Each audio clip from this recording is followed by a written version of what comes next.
Hey everybody, what's going on? Tom Gulley here from the Tom Gulley Show. Here with our cold open tonight. Let me tell you about Peter Lorre. Yes, it was viewer requested, so we're going to delve into the timid yet creepy, quiet yet threatening persona and life of Peter Lorre. You know, we do the cold open here for our audio podcast people, because I do have songs to play while our YouTube chat room fills up. We are an interactive show, so we like to get comments from the people who view the show live. But if you listen to audio podcasts and you fire one up and it's nothing but music, you're liable to say, what gives? This is bonkers. So we do the cold open here. I might point out tomorrow night, it's our, third annual Tomapalooza. I'll be doing a marathon show of at least 4 hours, taking us through at least midnight where I am and on the East Coast. Longer, if people want. I'll have the link posted in the chat room so people can come on whenever they want. I've unblocked and unbanned, oh wow, dozens and dozens of people. Not everybody, not everybody. Certain people, well, they've transgressed the unwritten law and will never be unbanned, but most people are unbanned. They can jump on board, so that'll be great for them. I have a couple songs here for Peter Lorre. I thought it would be appropriate to play The Night the Spiders Attacked, because anytime we can talk about spiders on this show, it's a big deal for lots of people. And he is creepy. I won't deny that Peter Lorre is creepy. So spiders. There you go. And then a new one, kind of a 90s feel to it. Little departure from Leon Kennedy, our musical director. Hope you'll enjoy that one. I'll play that one second. If you do listen to the audio podcast and just don't want to hear the music, hey, I'm not mad at you. You know, you can fast forward through these. I don't suggest it, but I do allow it, of course. I have no control over it. Leon Kennedy in our chat room says, Peter Lorre was in the Maltese Falcon, right? Yes, he was. A very pivotal role in the Maltese Falcon, and a very good role, I might add. There may even be some images of it if you watch our live YouTube streaming show, if I can speak properly. So, with all that being said, I think I'll play a couple tunes and then we'll get right into it. The only thing I'd like to mention is Arsenal 4, Aston Villa 1. Now, kick back and enjoy a couple songs before we get into, let me tell you about Peter Lorre.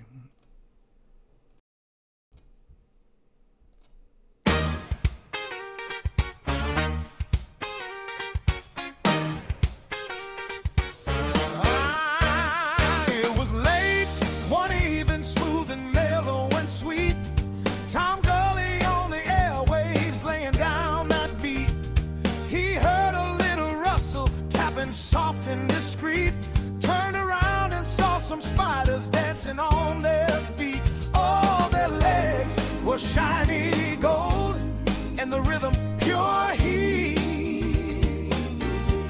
He thought, hold on baby, these little fellas groove kinda crazy, and the whole room lit like a disco dream. Oh, that was the night the spiders attacked. But with disco hearts, baby, nothing got whacked. Skittering, jittering, never losing the tact. Tom Gulley smiling, feeling all the impact. Oh, honey, no one got sacked on the night. Oh, the night, the night, the night the spiders attacked. Christian Slater walks in with his Hollywood stride, leather jacket shimmering, grin open wide. He saw those tiny dancers moving side to side. Didn't take a minute for the man to join the ride. Every spider in the room kept the groove amplified. The lights flickered bright like a Motown we'd turn a new page. Spiders tapping rhythm like a miniature band. Oh, that was the night the spiders attacked. But with disco hearts, baby, nothing got whacked. Skittering, jittering, never losing the tack. Groove so smooth it bordered on abstract. Oh, honey, no one got sacked. Oh, the night, the night, the night the spiders attacked.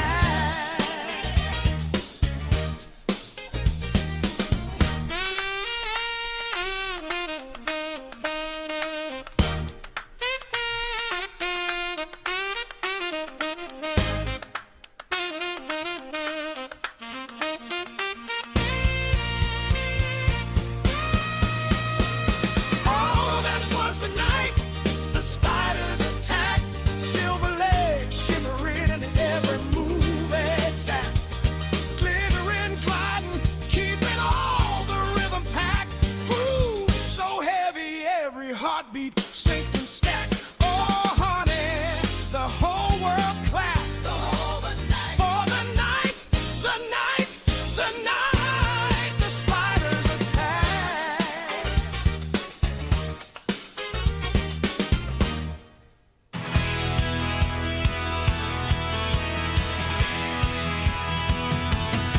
If Tom was down in Texas, would he podcast with a smile? If he was in Ohio, could he fly? Behind his desk, wherever, can he see us through the screen? Would we be on the same football team? And when he comes around, the stadium's fill up fully. They scream, "Is that him, Mr. Gulley? Is that Tom? It's Tom Gulley."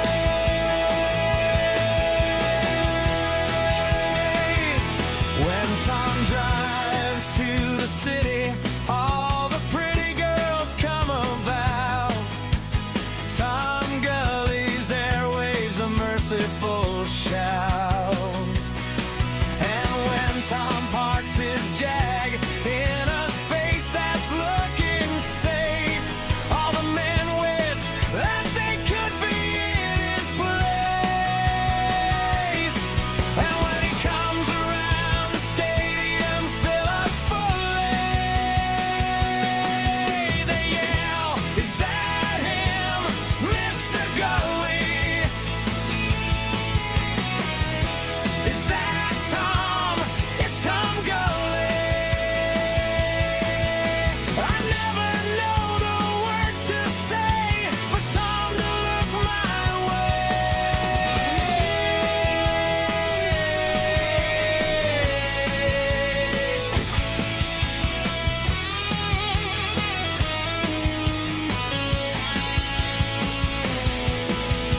Sitting in my place, wasting space for Tom to go far. Popping some pills for the man with the Letterman star. And if Tom came to your country, would you keep him for a while? Surrounding yourself in his familiar smile. And when he comes around, the stadiums fill up fully. They shout, "Is that him, Mr. Gulley? Is that Tom? It's Tom Gulley."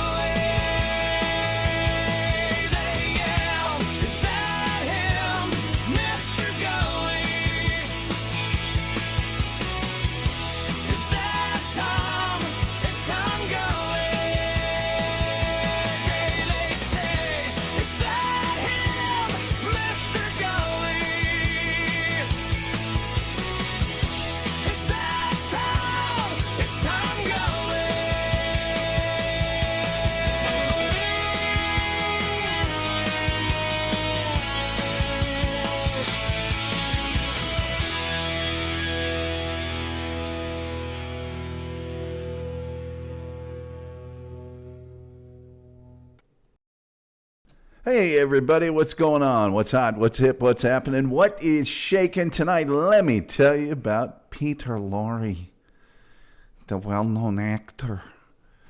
Okay, it's not a very good Peter Lorre, but maybe it'll get better as the show goes on, or maybe I just won't do it anymore. Whatever you want. Hey, do me a favor here before we get going too far. Like, share, subscribe, retweet, notification bell, all the absolutely free things you can do. Only costs you a click. Helps us with the algorithm, the almighty, all-powerful, all-knowing, all-seeing algorithm. Plus also, in addition to, as well, we have super chats, we have memberships, we have gifted memberships. We have the PayPal, the best of them all, where you give the most, I get the most. Google don't get nothing. It's all in the YouTube description of our show. The Tom Gulley Show has podcasts there. It also, audio podcasts. It also has our merchandise store. And you can get our audio podcast on Podbean, Apple Music, wherever fine podcasts are given away for free. Yes. By the way, tomorrow night, Tomapalooza, the third one, we'll do 4 hours or more. I have the link already pasted up there for people that want to call in, terrorize the show. Dozens upon dozens of people have been unbanned and unblocked from our chat room. And, you know, certain others have not because they transgress the unwritten law and will never be unbanned. But everybody else, you're good. A scant handful have not been unblocked or unbanned. They know who they are, really. Let's get to our chat room really quickly. It's lively tonight. Leon Kennedy asking if Peter Lorre was in the Maltese Falcon. He was, of course. We'll cover that and many, many other things. My show, of course, now forever associated with spiders, Christian Slater, Bigfoot, and Pervitine. Yes. All of those things. Some of those things don't even exist, really. Leon Kennedy saying he's going to have to make a Terry Nee song. Turkatron is here with us. Always glad to see her. I do say that Turkatron is a genius. Soup Party is here. Says, I can't believe people hate AI. This is better than man-made. And just last night, the guy who creates all those, our musical director, Leon Kennedy, was on with us live. And we talked about AI, the good, the bad, the indifferent. And what would I do without these songs? I just would hum or play my harmonica. I don't know. Terry Nee thinks that a Terry Nee song would be a great idea. Leon Kennedy says, we'll learn about Lorre lore tonight. Turkatron says he's my favorite character in most cartoons. We will cover Peter Lorre's, I don't know, fame in the world of cartoons. It is extensive.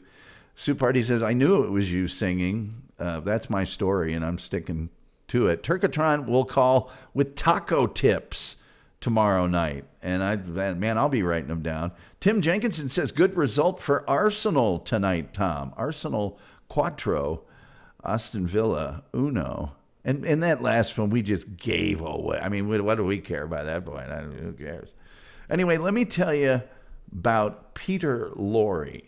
Peter Lorre, who I think really, even to this day, is kind of popular. He's kind of an interesting dude, unforgettable, some would say. And I think, as Turkatron mentioned, probably unforgettable because of his prominence in cartoons. There he is right there on screen if you're watching and not listening to our audio podcast. Peter Lorre was, his real name it's not Peter Lorre. It's Laszlo Lowenstein.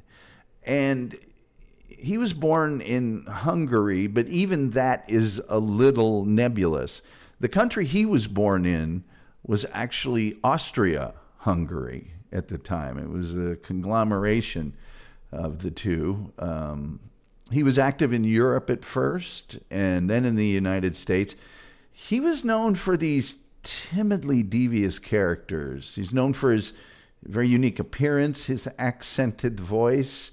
He was frequently typecast as a sinister foreigner, but I don't think that the typecasting hurt him. He was actually probably more popular because of it. He was heavily caricatured throughout his life, and as I mentioned, his cultural legacy remains in the media today.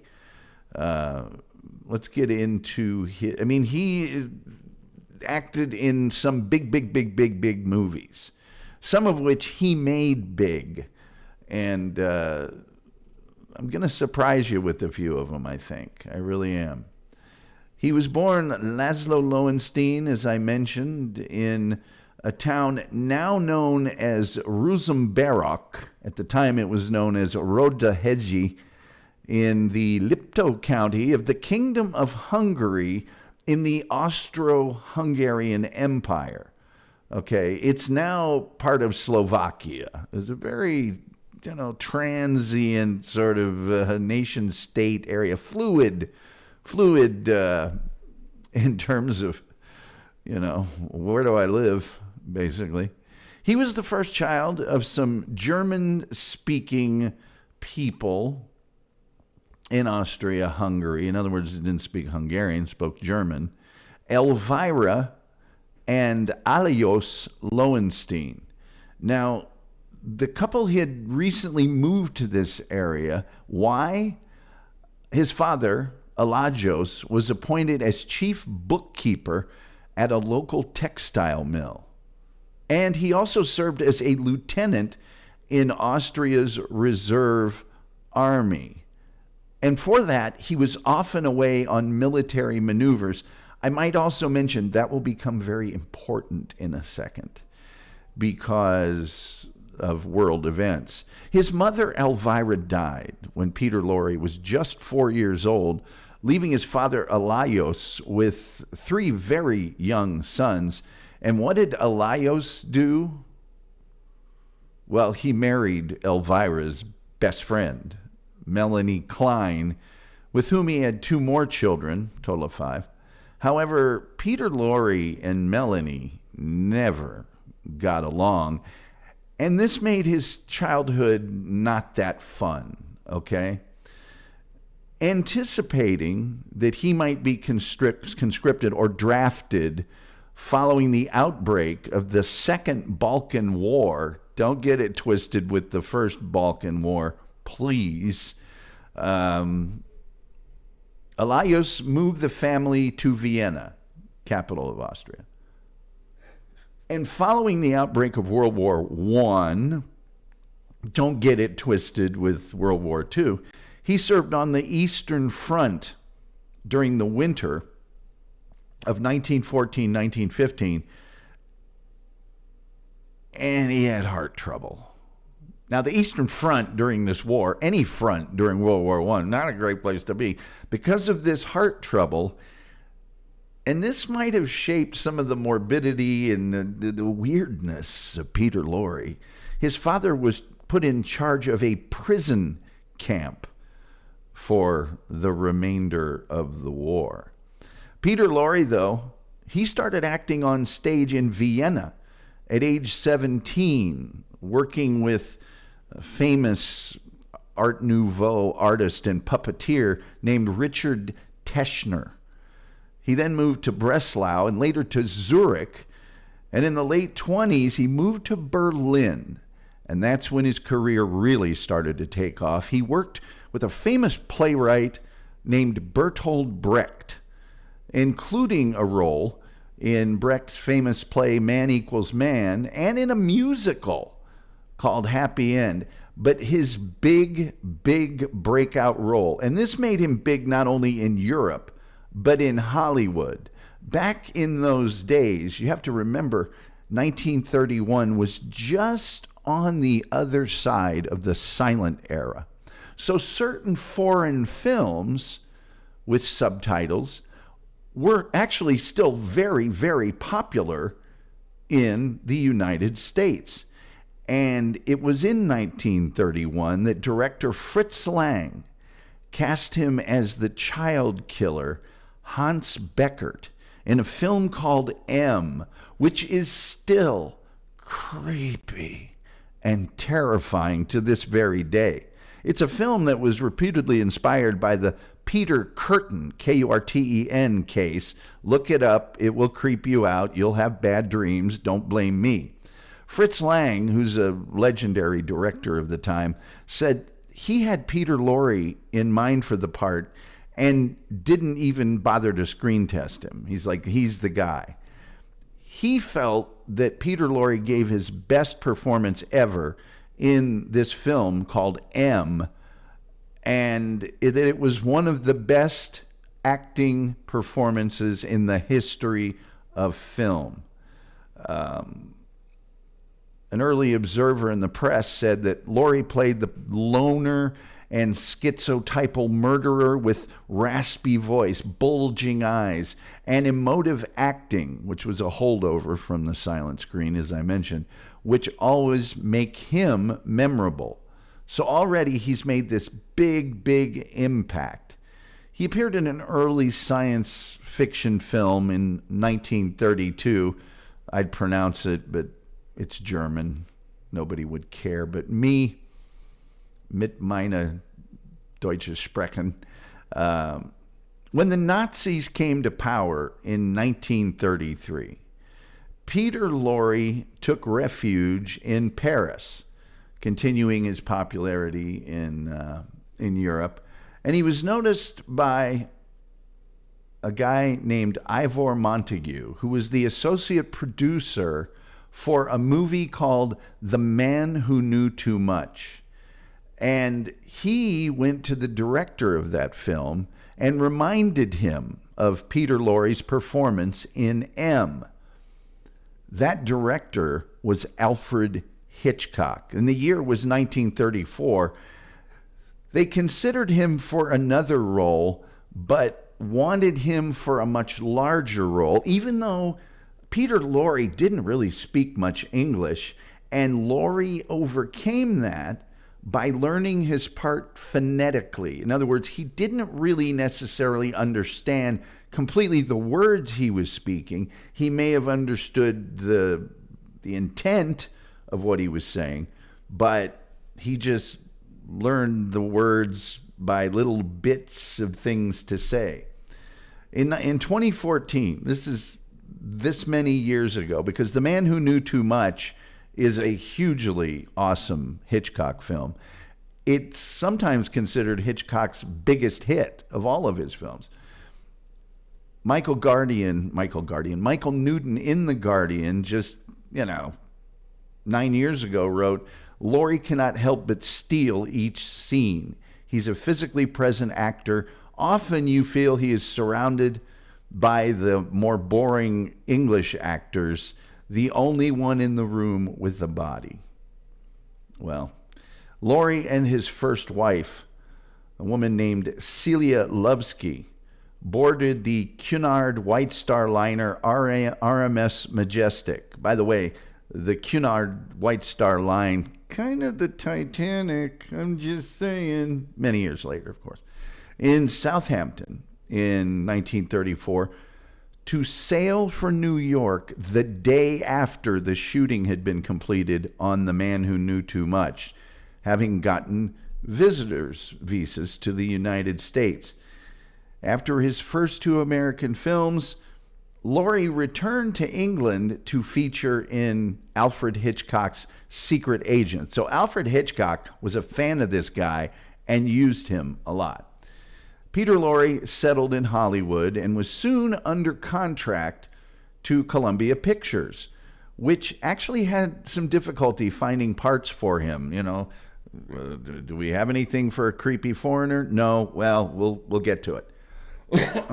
After months of research, Lorre decided on Crime and Punishment by Dostoevsky as a suitable project, with himself in the central role. He wanted to play this role very, very badly. Here he is in that role with a well-known actor known as Edward Arnold.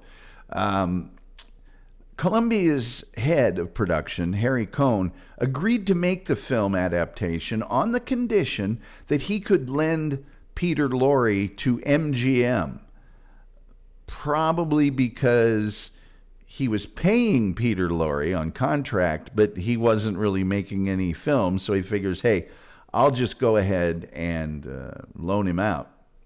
MGM then made a movie in 1935 called Mad Love. And this is like a really perfect movie for Peter Lorre. It's set in Paris, directed by Karl Freund, a well-known German director. He plays a guy named Dr. Gogol with his head completely shaved. And Dr. Gogol was a demented surgeon who takes the hands, the destroyed hands of a renowned concert pianist, and replaces them with those of an executed knife murderer. Okay? And the whole plot of the movie is like these hands from the murderer want to keep murdering. And there you go. Dr. Gogol is after this actress who's the wife of the piano player. It's really creepy on steroids. On steroids. It's bad. It's really bad. Columbia offered Lorre a 5-year contract about this time at $1,000 a week in 1935 dollars. You know how much that was worth now? Yeah, that's $22,000, almost $23,000 a week. But he said no, not interested, because he didn't think he was getting enough roles or the right roles.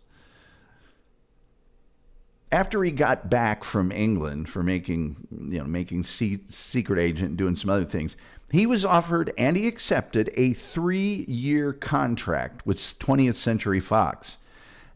And it was a good thing in some ways and a bad thing in some ways. He took over the role of the inscrutable Asian Japanese detective, Mr. Moto. And he played, this is a famous character created by John P. Marquand, and didn't just do one movie, he did a bunch of them, because Mr. Moto was both a detective and a spy. Extremely popular film series. And he was really excited and positive about this at first, but very quickly he got frustrated and said the role is childish. And eventually just dismissed these movies entirely and wanted nothing to do with them. He twisted his shoulder during a stunt on Mr. Moto Takes a Vacation in 1939, which is the next to the last movie in the series. And in 1939, he also attended a lunch at the request of some visiting Japanese officials, and he wore a badge that read "Boycott Japanese Goods" because, well, the U.S. and Japan didn't have such a great relationship in 1939. So, in late 1938, Universal Pictures wanted to borrow Peter Lorre from 20th Century Fox for the top billed role, ultimately performed by Basil Rathbone in Son of Frankenstein, starring Boris Karloff as Frankenstein's monster and Bela Lugosi as Igor. Peter Lorre declined the role because he thought menacing parts were now behind him. He tested successfully in 1937 for the role of Quasimodo in an aborted MGM version of The Hunchback of Notre Dame. The role he wanted to play, most wanted to play, was Quasimodo. The other role he really wanted to play, never got to, was Napoleon. Well, frustrated by broken promises from 20th Century Fox, he managed to end his contract. So for a while, he was freelance. He did 2 pictures for what was considered a lesser studio, a B-movie studio, called RKO in May of 1940. And the first of these, he was in Stranger on the Third Floor, which many people think is the first film noir movie. The second one was You'll Find Out, which is a very, very bizarre film. It's a musical comedy mystery, which was kind of a feature for band leader Kay Kaiser. And Lorre actually spoofed his sinister image alongside Bela Lugosi and Boris Karloff. In 1941, Peter Lorre became a naturalized citizen of the United States, and director John Huston, the legendary John Huston, Chinatown, all sorts of other movies, but also directed a movie called, yes, The Maltese Falcon. And although Warner Brothers, they really didn't want to cast him, John Huston was absolutely adamant that he played Joel Cairo, this character that you see on screen if you're watching us, observing that Lorre had a clear combination of braininess and innocence and sophistication. He's always doing two things at the same time, thinking one thing and saying something else. Lorre himself reminisced fondly in 1962 about the stock company that he now found himself working with, Humphrey Bogart, Sidney Greenstreet, and Claude Rains. In his view, the four of them had the rare ability to switch an audience from laughter to seriousness, which is actually very true. And because of the success of the Maltese Falcon, and he is spectacular in it, he was contracted to Warner Brothers on, oh, look at there, Humphrey Bogart about to sock him. I'll point out some other associations between Peter Lorre and Sidney Greenstreet. Sidney Greenstreet, you can see here in this shot, is, of course, the... oh, he's not in this shot. Well, Sidney Greenstreet's a big, heavy guy. I'll show you him in a second. So he's contracted to Warner on a picture-by-picture basis until 1943, when he signed a 5-year contract, renewable each year. And in 1942... he played the character Ugarte in, some have called it the most Hollywood movie ever, Casablanca. And you see him here in the movie poster at the top. The thing is, his part of Ugarte is very small, but it is so pivotal in the movie. He's the one that gives Rick the letters of transit. And that's, absolutely... without that, there's no movie. And I love some of his lines in that movie. It's because you despise me, Rick, that you're the only one I trust. And things like that. He's so slimy in this movie. Well, if you know who Sidney Greenstreet is, he's the heavy guy in the fez hat in this particular movie poster. He made 9 movies with Sidney Greenstreet, counting The Maltese Falcon and Casablanca.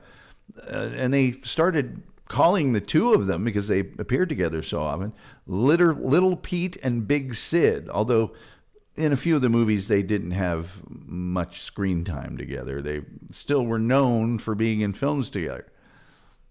Now, a lot of the pictures that he did for Warner Brothers were kind of, I don't want to say repeats, but they were the same spirit of Casablanca, including Background to Danger in 1943 with George Raft, Passage to Marseille in 1944, a reuniting with Humphrey Bogart and Claude Rains, Mask of Demetrios, The Conspirators with Eddie Lamar and Paul Einreid, Hollywood Canteen, Three Strangers, which was a suspense movie about 3 people who are joint partners on a winning lottery ticket. Kind of the same sort of intrigue movie. Greenstreet and Lorre's final film together was a suspense thriller called The Verdict. Now, why is that important? That's the first feature film directed by a guy named Don Siegel. And Don Siegel is a legendary director, a movie and a character you might know him for, the very first Dirty Harry, and was a guy that Clint Eastwood learned many, many directorly skills from. Let me see here. Let's get to the chat room very quickly. I think we've got some chats in here. Soup Party says, is that Dracula? No, it is not Dracula. Hey, happy to be here, says Wade Curtis. Good to see you, Wade. Nice to see you. In 1944, Lorre returned to comedy. Yes, he played comedy. And he played comedy for Frank Capra. It's a Wonderful Life guy. And It Happened One Night. Mr. Smith Goes to Washington and Mr. Deeds Goes to Town and Meet John Doe. That Frank Capra. And he was in Arsenic and Old Lace, which also starred Cary Grant and Raymond Massey, and was kind of deadpan hilarious in that. His last movie for Warner was The Beast with Five Fingers, a horror film, which he plays a crazed astrologer who falls in love with a woman, and over the top as you can possibly be. Yeah. Yes. After World War II and the end of his Warner contract, Peter Lorre's acting career took an admitted downturn. Now, although it took a downturn, it might have made him a little more human to the average person. He concentrated on radio and stage work. He's very funny on the radio, and he plays off of that creepy sort of I might kill you persona of his. In 1949, due to that downturn, he filed for bankruptcy. He went to Germany again to make a movie called The Lost One, and he co-wrote, directed, and he starred in it. Yeah. So maybe he made a few bucks on that. In February of 1952, he returned to the United States, where he resumed his appearances as a character actor in TV and feature films, and he parodied that creepy image like crazy. He was the first actor to portray a James Bond villain when he portrayed Le Chiffre in a 1954 televised adaptation of Ian Fleming's novel Casino Royale, opposite Barry Nelson as an American James Bond. They actually called him Jimmy Bond way before Sean Connery. And he took some roles where he wasn't necessarily the bad guy. He starred alongside Kirk Douglas and James Mason in 20,000 Leagues Under the Sea about that time. He was in an NBC espionage drama, Five Fingers, and Rawhide in an episode, and Wagon Train as in an episode. He appeared in 6 episodes of Playhouse 90, as well as 2 episodes of Alfred Hitchcock Presents in 1957 and 1960, one of which starred, Steve McQueen along with him. And he had a supporting role in the film, not the TV series, Voyage to the Bottom of the Sea. In his last years, he worked with Roger Corman on several low-budget films, including 2 of those Edgar Allan Poe movies that,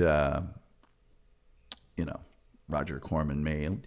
He made a movie called Tales of Terror with Vincent Price and Basil Rathbone, 2 other horror movie heavies. And he made The Raven, also with Vincent Price, as well as Boris Karloff and Jack Nicholson. He again worked with Vincent Price, Boris Karloff, and Basil Rathbone in The Comedy of Terrors in 1963. And he was in an episode of Route 66 with Lon Chaney Jr. and Boris Karloff. So getting those guys together just for laughs, the horror guys. It was in a movie called Quicksand with Mickey Rooney, which is really a low-budget masterpiece about a guy, Mickey Rooney, who steals $20, promising to pay it back because he wants to take this girl out on a date. And that little, indiscretion gets him in much bigger trouble.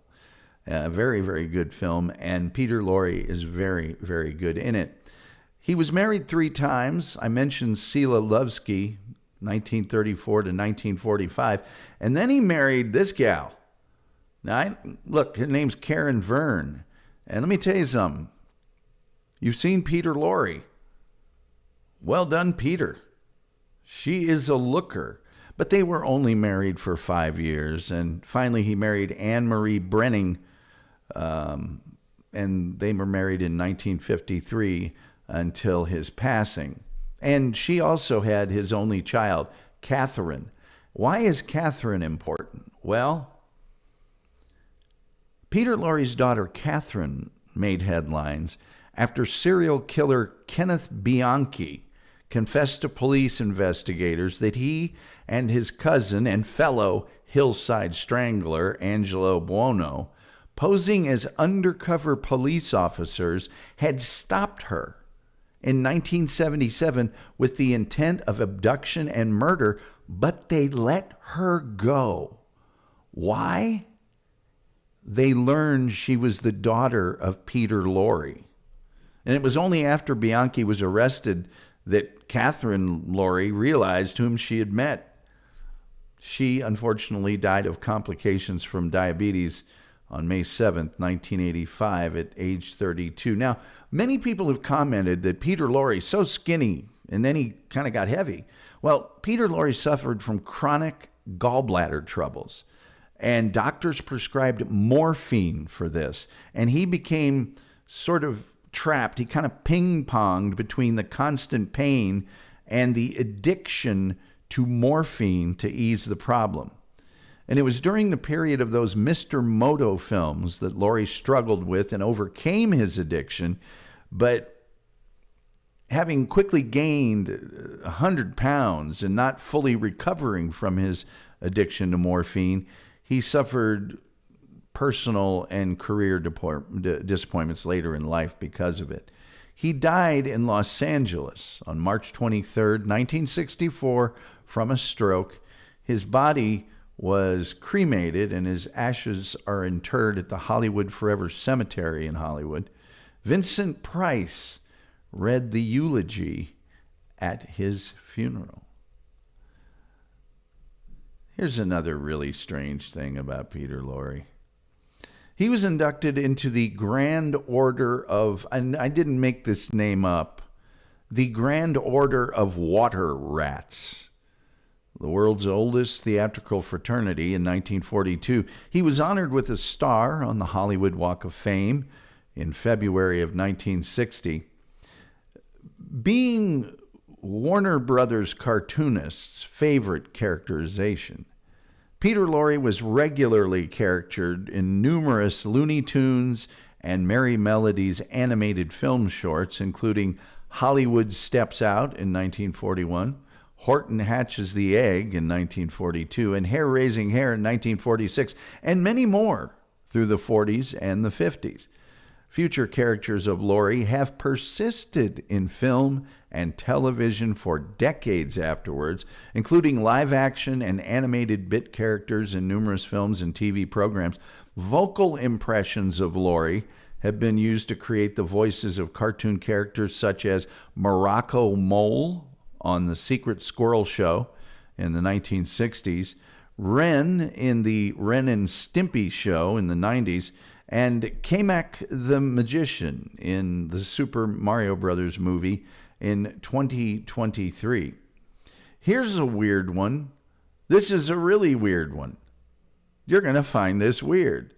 Actor Eugene Weingand, who is completely unrelated to Peter Lorre, attempted in 1963 to trade on his slight resemblance to the actor by changing his name to Peter Lorre, spelled L-O-R-I-E, rather than L-O-R-R-E. But his petition was rejected by the courts. After Lorre's death, however, he referred to himself as Peter Lorre Jr., claiming to be Lorre's son. He got a few small acting roles, but not much else. There's this type of songs and stuff called filk, and it's music. It's a musical culture, genre, and community tied to science fiction, fantasy, and horror. And they write and they do songs about science fiction, fantasy, and horror. Well, one of those songwriters wrote a tribute to Lorre called I Want to Be Peter Lorre, which was nominated for a bunch of awards, not just once, but twice, like 12 years apart.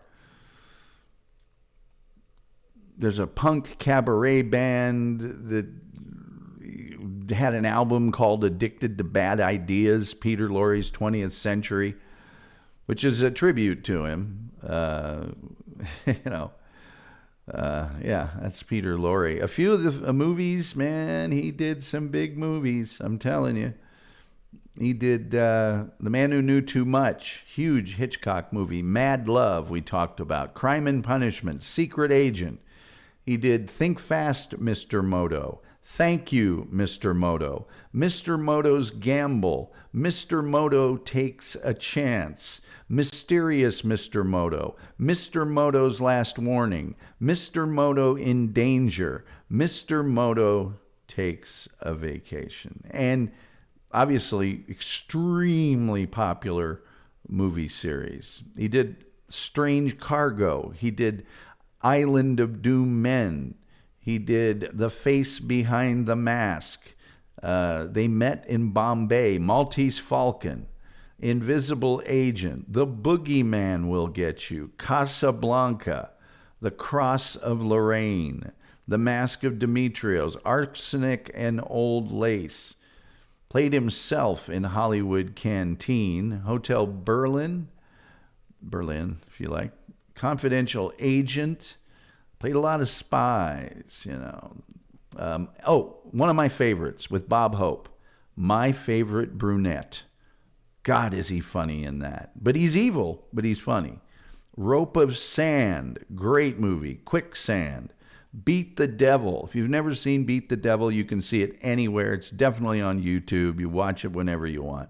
Meet Me in Las Vegas. He played himself. Around the World in 80 Days. He had a small role. The Buster Keaton Story. He's actually extremely good in an outstanding musical starring Fred Astaire and Sid Charisse called Silk Stockings. He's really good in that. He's in The Sad Sack. He's in The Big Circus. I mentioned The Voyage to the Bottom of the Sea, The Raven, The Patsy. He was also in Muscle Beach Party, if you want to get into that sort of thing. And he was in a variety of TV shows that I mentioned earlier. He was also on the Jack Benny TV show, but he was on every radio show as a guest star as well.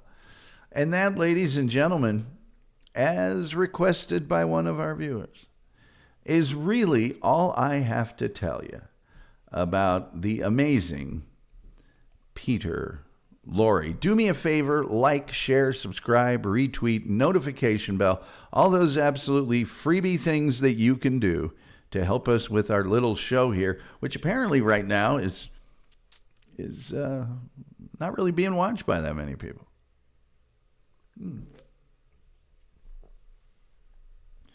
Maybe I'm being shadow banned. Maybe there's Peter Lorre haters out there working for the algorithm. I don't know. I can't say for sure. I really can't. Reminder, tomorrow we will be doing, and the show will start late. It'll start at 9 p.m. Eastern time, and I'll do 4 hours. I don't know of what. The link will be up. If people want to come in, say things, do things, they are more than welcome to do that. But if you could like, share, subscribe, retweet, notification bell, all those things, super chats, memberships, we got the PayPal, it's all in the description of our YouTube online show. We'd appreciate it. And upcoming shows on the Tom Gulley Show after Tomapalooza tomorrow. Let's see, tomorrow's Wednesday. New Year's Day, we will do a show on the Tenerife air disaster, the deadliest aviation disaster in the history of history. On Friday, we will do the disappearance of Susan Walsh, investigative journalist and stripper. It's a weird combo. The story's bizarre. Wait till you hear it.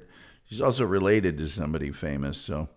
And then on Sunday, our good friend roller skater Texas Girl mentioned the sitcom Soap.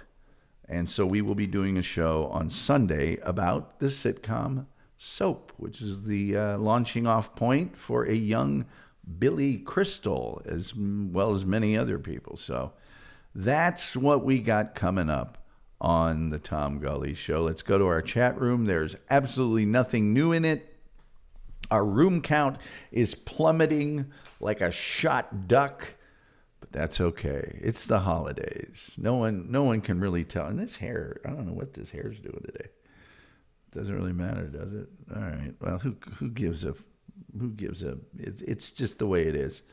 So anyway, that's what we've got coming up. If there's more stuff, put it in the chat room. Otherwise, we'll stick a fork in this one. But that's all I got to tell you about Peter Lorre. But ask me anything. Put it in the chat. I'll try to clue you in a little bit. Just a little bit. 4 solid hours on New Year's Eve. Can you dig it? If you got anybody you'd like to have as a guest, let me know. Maybe I can get them. Hopefully they've been on a guest on this show before. That would increase the likelihood of them being a guest again. Anyone who has not been a guest might be too difficult of a get for this program, but I've got the promise of taco tips for that tomorrow night, and I'm going to have to eat a lot before the show. That's 4 hours. I get hungry. So, yeah, and we've done it before. The first year I did it, I did 8 solid hours. I'm not doing that again. No. Now, I could conceivably do an extra 2 to take us all the way to the West Coast midnight if things are going well. But if they're not, we're bailing at 4. I'm telling you. We're bailing. But that's what's coming up. Not seeing a plethora of queries from the chat room. So with all of that in mind, what do I have here? I've got that cool new song that Leon Kennedy created for us. And I've got another song. And I guess we'll just take it to the bridge. I'm looking at that old clock on the wall. And like the Reverend Al Green, well, I think it's time for me to get up on out of here. You don't have to go home, but you can't stay here. And with all that being said, like, share, subscribe, retweet, don't we? Man, we need help sharing this show around. We really do. I would go door to door, but I've already tried that, and the restraining order is not up till after midnight, December 31st. With all that being said, the only thing left to say is, till next time, we'll see you next time.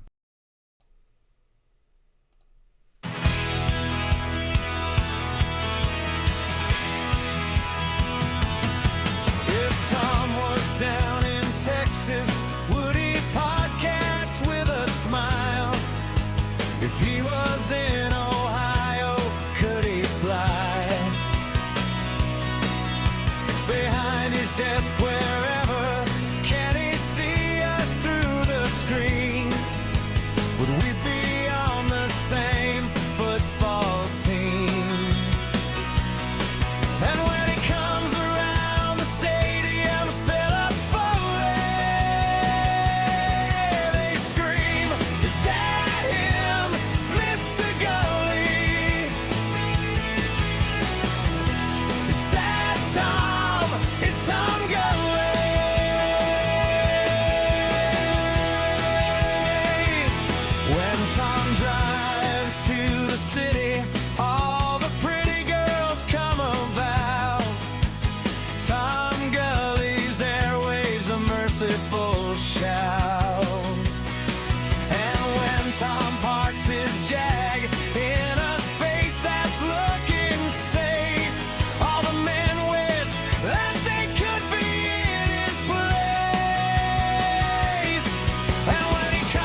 far, popping some pills for the man with the Letterman star. And if Tom came to your country, would you keep him for